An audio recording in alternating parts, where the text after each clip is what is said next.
Here's a few pieces of Boulder Opal from central Queensland. Basically these pieces have been thrown in paying for this piece.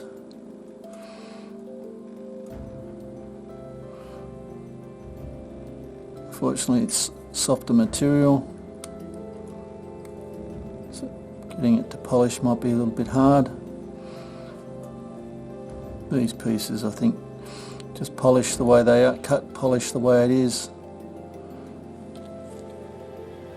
Like I said, a couple of these are just thrown in, there's nothing much to get excited about. Like that piece I don't think will even, well, I'll put it in because it's in the thing, but there's no colour in that.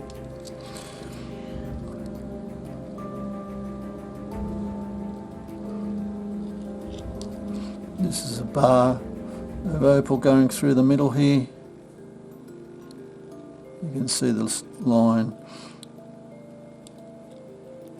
Good piece to practice on. Grind the top of the pyramid down till you get to the line and see what you find.